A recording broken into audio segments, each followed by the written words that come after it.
दोस्तों नमस्कार। जब दो महारथियों के बीच में मुकाबला हो और दोनों महारथियों के पास में केवल एक एक तीर बाकी हो, तो ऐसे में जो मुकाबला है वो इतना कांटे का हो जाता है कि उस पर हर किसी की नजर लगी हुई होती है कि किसका तीर चूकेगा और किसका तीर ठीक निशाने पर लगेगा, क्योंकि दूसरा फिर उसके बाद में मौका नहीं होता है। और वही खेल, वही काम अब नीतीश कुमार और भाजपा के बीच में बिहार में होने जा रहा है। बिहार में इसी साल चुनाव है और यह चुनाव पूरी तरह से अब बीजेपी वर्सेस नीतीश कुमार होने वाला है। आपने बिल्कुल ठीक सुना है, बीजेपी वर्सेस नीतीश कुमार। और आज दिल्ली के अंदर एक बड़ी भविष्यवाणी की गई। दिल्ली में जो भविष्यवाणी की गई वो महाराष्ट्र के एक नेता की तरफ से की गई और सीधे तौर पर कहा गया कि जो खेल, जो काम महाराष्ट्र में हुआ, हरियाणा में हुआ, दिल्ली में हुआ, अब वही काम बिहार में होने जा रहा है। बिहार में नीतीश कुमार की कुर्सी भी जाएगी, नीतीश कुमार की सत्ता भी जाएगी। नीतीश कुमार के पास में दूसरा कोई रास्ता नहीं है। दूसरी तरफ लालू यादव अभी भी हुंकार भर रहे हैं।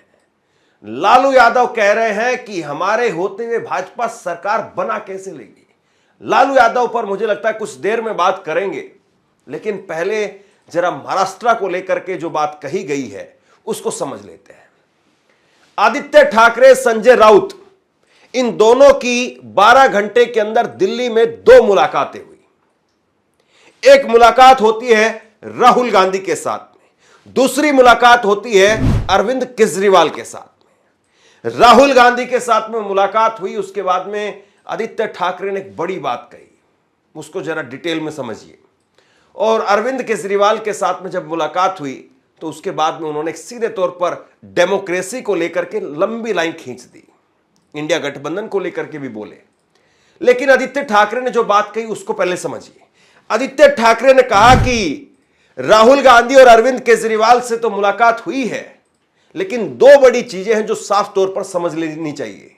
पहली ये कि इस देश में 2 तरीके के फ्रॉड हो रहे हैं, एक है वोटर फ्रॉड और दूसरा है ईवीएम फ्रॉड। वोटर फ्रॉड यानी वोटर घटाने का और वोटर बढ़ाने का, वोट काटने का और वोट जोड़ने का फ्रॉड हो रहा है।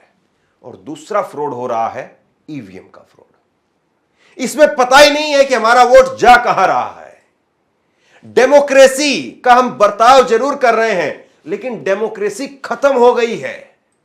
इस देश में चुनाव फेयर और फ्री नहीं रहे हैं, ये आदित्य ठाकरे ने कहा। और उसके बाद में आदित्य ठाकरे कहते हैं कि जो हमारे साथ में हुआ, कल अरविंद केजरीवाल के साथ में हुआ और उससे पहले हरियाणा में कांग्रेस के साथ में हुआ, वही नीतीश कुमार के साथ में होगा। उनकी कुर्सी चली जाएगी, भाजपा वहां पर सरकार बनाएगी और वही फिर चंद्रबाबू नायडू के साथ में होगा। अब आगे के रोड मैप की तैयारी करनी पड़ेगी। राहुल जी से कल देर रात को मुलाकात हुई, आज अरविंद जी से मुलाकात हो रही है। इसका तात्पर्य यही है कि जो भविष्य है हमारे देश का आज भी एक कोहरे में है, एक धुंधला हो गया है। क्योंकि अगर आप देखें तो पूरे देश में हर कोई चुनाव जो होता है, वोटर फ्रॉड और ईवीएम फ्रॉड, ये दोनों अगर सिस्टम्स अगर आप देखें तो हमें पता नहीं चलता कि हमारा वोट जा रहा है कहाँ। फ्री एंड फेयर इलेक्शंस क्या हमारे देश में हो रहे हैं, क्या चुनाव हमारे फ्री एंड फेयर है, ये पूछने का आज वक्त आ गया है। और हम प्रिटेंड कर रहे हैं, हम एक बर्ताव कर रहे हैं ऐसे कि हम डेमोक्रेसी में हैं, लेकिन शायद हमारी डेमोक्रेसी अब नहीं रही है। ये जो प्रिटेंशियस डेमोक्रेसी है उसे दूर करने के लिए हर एक पक्ष को साथ में आना होगा।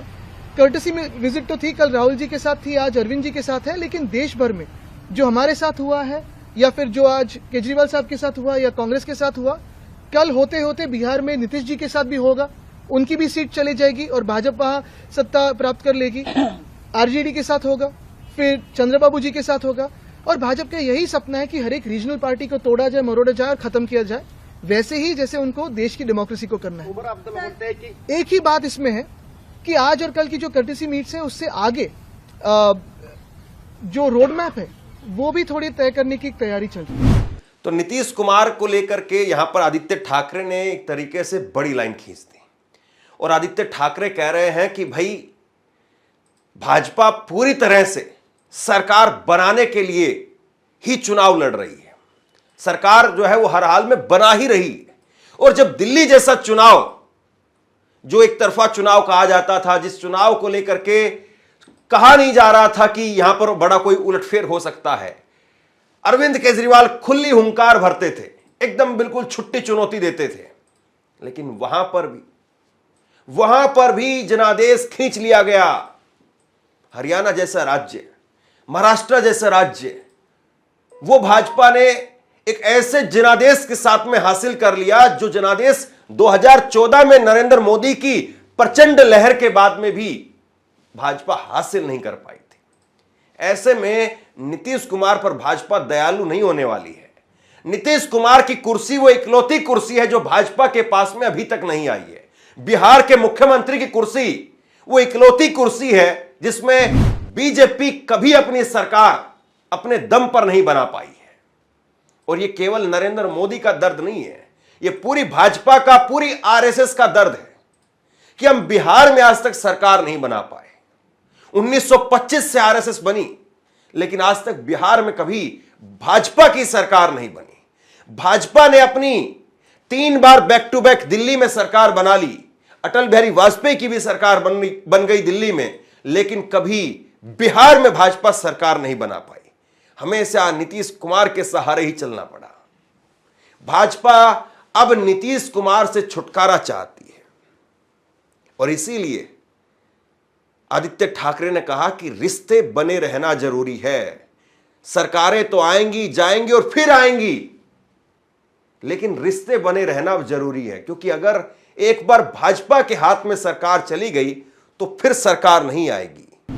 आज अरविंद केजरीवाल साहब से मुलाकात हुई और शिवसेना उद्धव बाला साहब ठाकरे पार्टी के जो मन में है, जो दिल में है, वो साफ बात है कि सरकारें आते जाती रहती है, फिर आएगी, लेकिन रिश्ता तो ऐसे ही चलता रहेगा। और यही कहने हम आए थे। उन्होंने जो पिछले 10 सालों में दिल्ली में जो काम किया है वो सारी जनता जानती है। ये जो चुनाव हुआ उसमें चुनाव का बहुत बड़ा हाथ था, आशीर्वाद था, और भाजपा ने चुनाव आयोग के तो आभार मानने ही ज़रूरी है।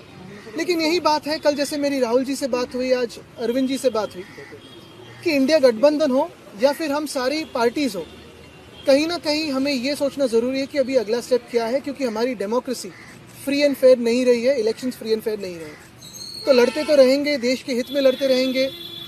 आपकी आवाज़ हो, मीडिया की आवाज़ हो, जनता की आवाज़ हो तो उठाते रहेंगे, और जो भी देश के अच्छे का हो, सड़क पे उतरना हो, लड़ना हो तो लड़ते रहेंगे। आदित्य ठाकरे उम्र भी कम है, राजनीतिक तजुर्बा भी कम है, लेकिन आदित्य ठाकरे जो बात बोल रहे हैं, सब जानते हैं कि आदित्य ठाकरे की यह बात उस हारे हुए पहलवान की एक राय है जो बता रहा है कि किस तरीके से बीजेपी चित करती है।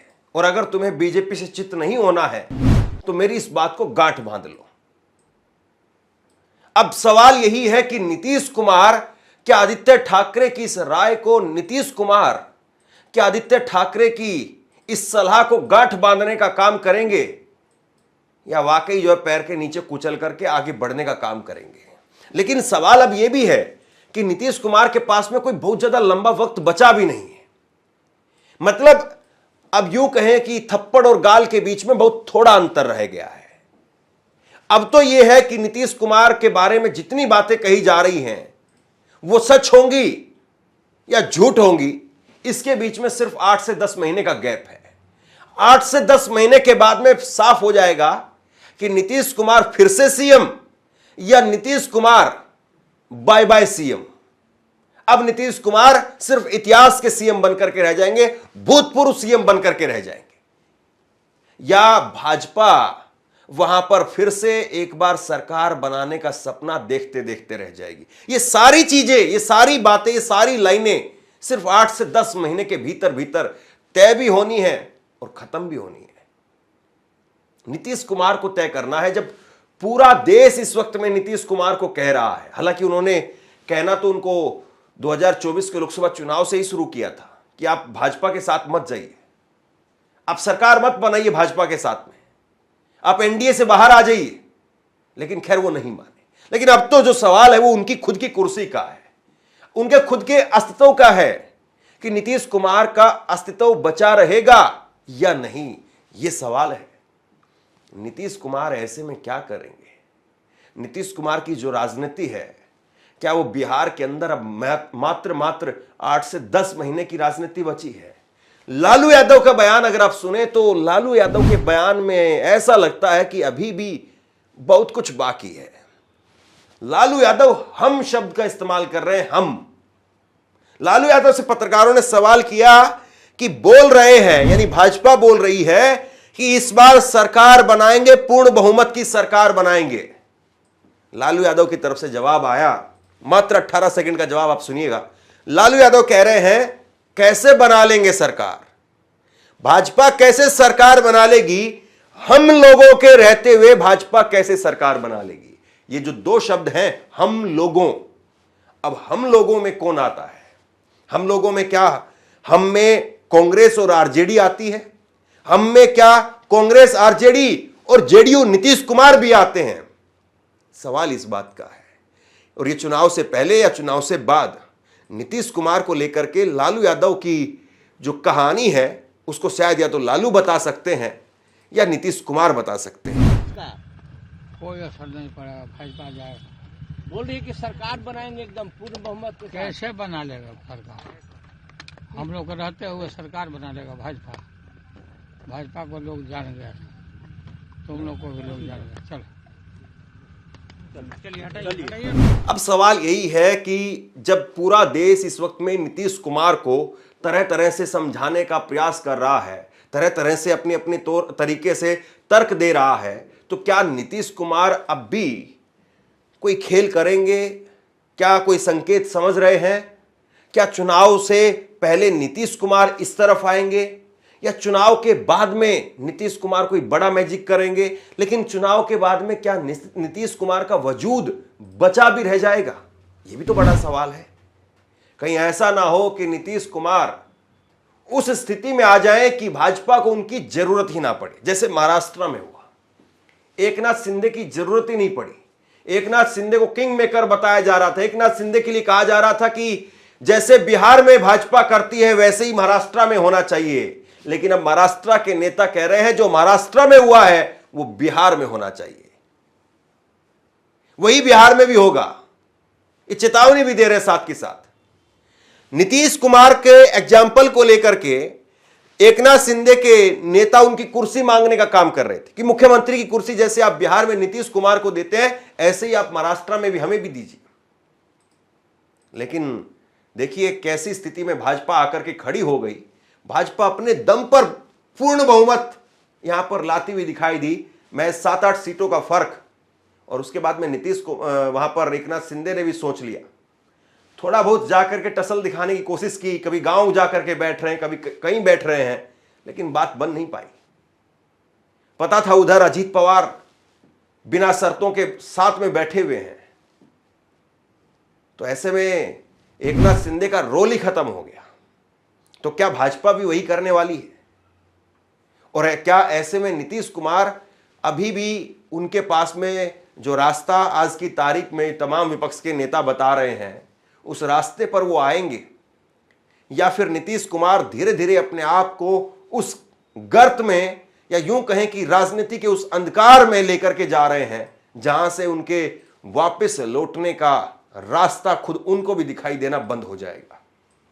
आप क्या सोचते हैं? नीचे कमेंट बॉक्स में लिख करके जरूर बताइए। इस वीडियो को शेयर कीजिए और इसी तरह की तमाम खबरों के लिए ऑनलाइन न्यूज इंडिया को सब्सक्राइब कीजिए। आपका बहुत बहुत धन्यवाद।